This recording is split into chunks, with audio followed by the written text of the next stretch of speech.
அரசியல் தடம் நேயர் அனைவருக்கும் வணக்கம். நான் உங்கள் முரளி. இந்த 50 ஆண்டு கால அரசியலில் பார்த்தீங்கன்னா, திமுக அதிமுக இந்த 2 திராவிட கழகங்களே தமிழ்நாட்டிலே ஆட்சி பண்ணுறாங்க. ஒன்று திமுக ஜெயிக்கல, இல்லாட்டி அதிமுக ஜெயிக்கும். ஏன்னா இந்த 50 ஆண்டு கால அரசியல் வரலாறு பார்த்தா இந்த 2 கட்சி தான். நிறைய கட்சி தமிழ்நாட்டில் இருக்குது. ஆனால் எல்லா கட்சியும் பார்த்தீங்கன்னா, ஆரம்பத்தில் கட்சி ஆரம்பிக்கிற காலத்தில் பார்த்தீங்கன்னா, நாங்கள் தமிழ்நாட்டில் அடுத்த முதல்வர்கள், நாங்கள் தான் ஆட்சி மாற்றத்தை கொண்டு வர போகிறோம்னு எல்லா கட்சியும் ஆரம்பித்தார்கள். ஆனால் இன்றைக்கி எல்லா கட்சியும் பார்த்தீங்கன்னா, திமுக அதிமுக படையெடுத்து 2 சீட்டுக்கு 3 சீட்டுக்கும் காத்திருக்கக்கூடிய நிலைமை உருவாயிடுச்சு. அதுக்கு ஒரு உதாரணம் சொல்லணும்னா, கமல் கட்சி ஆரம்பிக்கிறப்ப பார்த்தீங்கன்னா, டிவியெல்லாம் உடைச்சி பெரிய ஆர்ப்பாட்டம் பண்ணி அடுத்த தமிழ்நாட்டில் நான் வந்து பெரிய மாற்றம், திமுக ஒரு தீய சக்தி, தமிழ்நாட்டை நல்ல ஆட்சியை கொண்டு வரணும், இங்கே திமுக அதிமுக ரெண்டுமே ஊழல் படிஞ்ச கட்சிகள், இந்த 2 கட்சிகள் தவிர்த்து மக்கள் நீதி மையம் தான் தமிழ்நாட்டை நல்ல ஆட்சியை கொடுக்கும்னு பல்வேறு கருத்துக்கள், பல்வேறு விளம்பரம்லாம் செய்தது. ஊரா அலைஞ்சு பார்த்தார், தெருவா அலைஞ்சு பார்த்தார் கமல். ஆனால் கமலுக்கு ஓட்டு என்பது விழுகலை. கடைசியில் கமல் பார்த்தீங்கன்னா, கடைசியில் கொண்டு போய் தன் கட்சியை இணைக்காத ஒரே குறையாக கொண்டு போய் திமுகவோட சேர்ந்து ஒத்த சீட்டு, அது ராஜ்யசபா சீட்டுக்காண்டி கமல் தன் கடின உழைப்பை, சினிமாவில் மட்டும் கடின உழைப்பு இல்லை கமல், நம்ம இருக்கிற கட்சியில் கடின உழைப்பு, ஊராய் பிரச்சாரம் பண்ணி, தெருவா பிரச்சாரம் பண்ணி ஒரு எம்பி சீட்டுக்காண்டி அவ்வளோ கஷ்டப்பட்டிருக்காரு. அதன் தொடர்ச்சியாக பார்த்தீங்கன்னா, இப்படித்தான் இந்த அரசியல் சூழலுக்கு இந்த 50 ஆண்டு காலமாக இருக்குது. வைகோ சிறந்த பேச்சாளர், சீமான், இந்த மாதிரி பெரிய பெரிய கட்சிகளாக இருக்குது. ஆனால் எல்லா கட்சியும் பார்த்தீங்கன்னா, சீமானை தவிர எல்லா பேரும் போய் கூட்டணி சேர்ந்து அந்த 3 சீட்டு 2 சீட்டு வாங்கக்கூடிய சூழலாக இருக்குது. அதுக்கு மாற்றாக புதிதாக கட்சி ஆரம்பித்த நடிகர் விஜய் தாவேக்கென்ற புதிய கட்சி ஒன்று ஆரம்பித்தார். அவர் ஆரம்பித்ததனை இருக்கக்கூடிய திமுக அதிமுக 2 கட்சி கிட்ட பார்த்தா ஒரு சிறு சலசலப்பு ஏற்பட்டுச்சு. எதுக்கு சலசலப்புனா, விஜய் வரப்போ பார்த்தீங்கன்னா ஒரு இளைஞர் ஓட்டத்தை அதிகமாக விஜய் கவர் பண்ணக்கூடிய சூழல்கள்.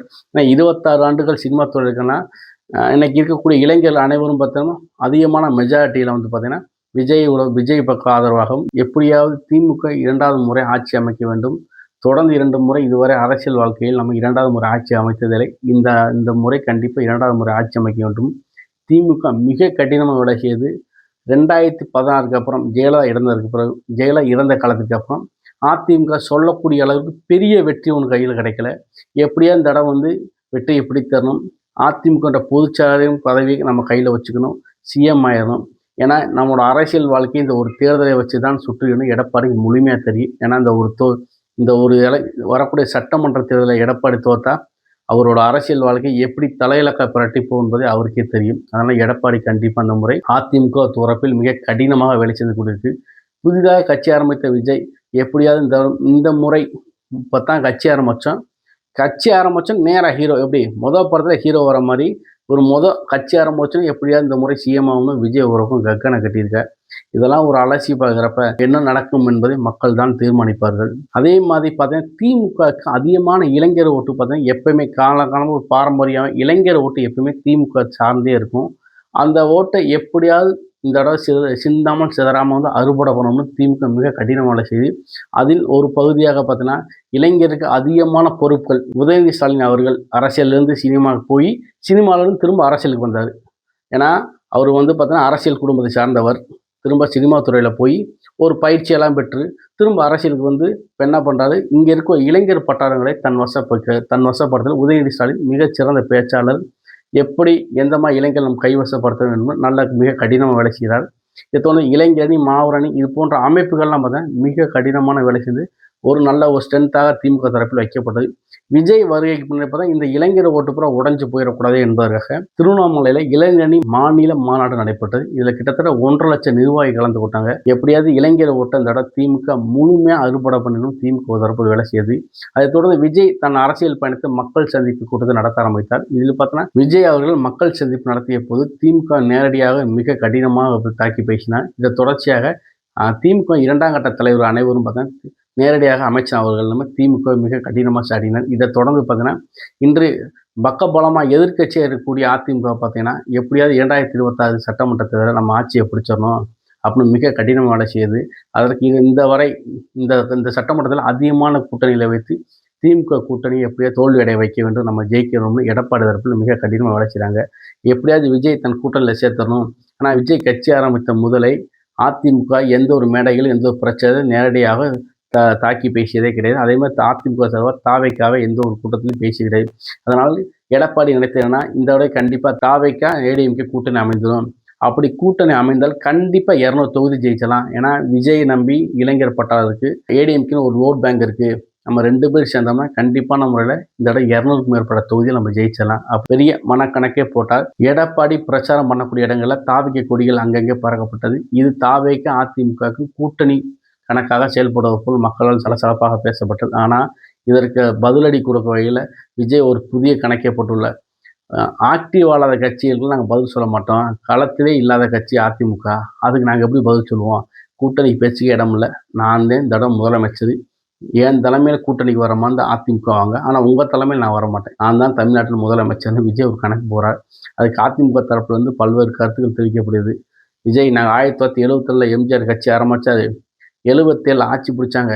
கட்சி ஆரம்பித்து 5 ஆண்டுக்கு அப்புறம் தான் எம்ஜிஆர் அவர்கள் ஆட்சியை பிடித்தார். கட்சி ஆரம்பிக்கிறதுக்கு முன்னாடி 26 ஆண்டுகளுக்கு முன்னாடியே எம்ஜிஆர் கட்சி பணியை ஆற்றி திமுக பிரிந்து வந்து 72 கட்சி ஆரம்பித்து 77 ஆட்சி பிடித்தார்.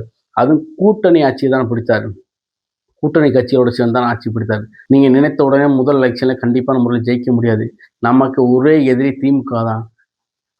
அதிமுக தாவைக்கு ஒன்று சேர்ந்தால் திமுகவை கண்டிப்பாக நம்ம கொள்கை எதிரை வீழ்த்தி விடலாம் என்று அழைப்புதல் விடப்படுகிறது. ஆனால் விஜய் அதை பொருட்படுத்தவே இல்லை. இதெல்லாம் தொடர்ச்சியாக 2005 புதிதாக கட்சி ஆரம்பித்த விஜயகாந்த் 2006 சட்டமன்ற தேர்தல் நின்று பார்த்தீங்கன்னா உங்களுக்கு தெரியும், அதிகமான தொகுதிகள் நின்று விஜயகாந்த் மட்டும்தான் ஜெயித்தார். மற்ற எல்லாரும் தோல்வி செஞ்சாங்க. இந்த 8.5% ஓட் பேங்க் கிடைக்கப்பட்டது. ஆனால் விஜயகாந்த் என்ன போதும் அந்த தடவை ஒரு அதிமுக திமுகவுக்கும் பலமான அடிபட்டது. அன்று ஆட்சி அமைத்த திமுக என்ற மிக கடினமான முறையில் தான் இப்போ ஜெயிச்சிச்சு. ஏன்னா இன்னைக்கு அதிமுகவும் திமுக ஓட்டுகள் சிதறடிக்கப்பட்டது. விஜயகாந்தால் திமுகவுக்கு அதிமுக பல்வேறு தொகுதிகளில் ஓட்டுகள் சிதறடிக்கப்பட்டது. அதனால திமுக அதிமுக மிக கடினமான முறையில் அன்று வென்றாங்க. இதெல்லாம் அன்றைய கடந்த கால வரலாறு. அதே மாதிரி 2026 விஜய் அவர் நினைத்தது போல் முதலமைச்சர் ஆகலாம் அவருக்கு ஆசை உண்டு. அதில் பிரதமர் கூட ஆகலாம் அவருக்கு ஆசை உண்டு. ஏன்னா தனி மனிதனுக்கு ஆசை என்பது கண்டிப்பாக உண்டு. பிரதமர் ஆகலாம், முதலமைச்சர் ஆகலாம், இல்லை அமெரிக்க அதிபர் டொனால்ட் ட்ரம்பை எதிர்த்து கூட விஜய் ஜெயிக்கலாம். ஏன்னா அந்த அளவுக்கு விஜய் ஒரு பிரபலமானவர். அதில் எந்த மாற்று கருத்தும் கிடையாது. ஆனால் இங்கு மக்களை சந்தித்து மக்கள் உங்களுக்கு வாக்களிக்க வேண்டுமே, அதற்கு கட்சியில் பணியாற்ற வேண்டும், மக்கள் நிறைய சந்திக்க வேண்டும். இங்கே உள்ள எவ்வளோ பிரச்சனை இருக்குது அதெல்லாம் கொண்டு வரணும். ஊழல் லஞ்சல் என்று விஜய் எல்லா இடத்துலையும் கூறியார். எங்கே ஊழல் இல்லை, எல்லாத்துலேயும் ஊழல் மடிஞ்சு போய் கிடைக்கிறது. அதில் மாற்றுகிறது. ஆனால் இங்கே ஆட்சி மாற்றம் கண்டிப்பாக தேவை. ஏன்னா ஒரே அதிகாரம் ஒரு கையில் கொடுக்கப்படும் என்றால் அங்குள்ள அரசியல்வாதியை கூட நம்ம சரி பண்ணிடலாம். அந்த அதிகாரி இருப்பாங்களே அவங்களோட தவறுகளை குறைக்க முடியாது. ஏன்னா ஊழல் லஞ்சம்லாம் பார்த்தீங்கன்னா தொடர்ச்சியாக ஒரு ஆட்சி தொடர்ந்து நடைபெறும் போது அது தவறுகளை தட்டிக்க. ஏன்னா இப்போ இன்னைக்கு இருக்கக்கூடிய அதிமுக திரும்ப ஆளுங்கட்சி வரும்போது இந்த திமுக நடந்த தவறுகளை அவங்க கண்டிப்பாக கேட்பாங்க. ஆனால் ஒரே கட்சி தொடர்ச்சியாக ஆட்சி வரும்போது அங்கே உள்ள அதிகாரி எல்லாமே தவறுகளை தொடர்ச்சி அவங்க செய்யறதுக்கு ஒரு நல்ல வாய்ப்பு அமைந்துவிடும். ஆட்சி மாற்றம் மிக கண்டிப்பான முறையில் தேவை. ஆனால் இன்னும் விஜய் இறங்கி நிறைய செய்யணும். மக்களுடன் சந்திப்பு நிறைய வேண்டும். மக்கள் கோரக்கூடிய வகையில் நிறைய உழைக்க வேண்டும். விஜய் முதல் நாளைய திருப்படத்தில் நடித்தார். நடித்த உடனே விஜய் சூப்பர் ஸ்டார் ஆகிட்டார் இல்லை.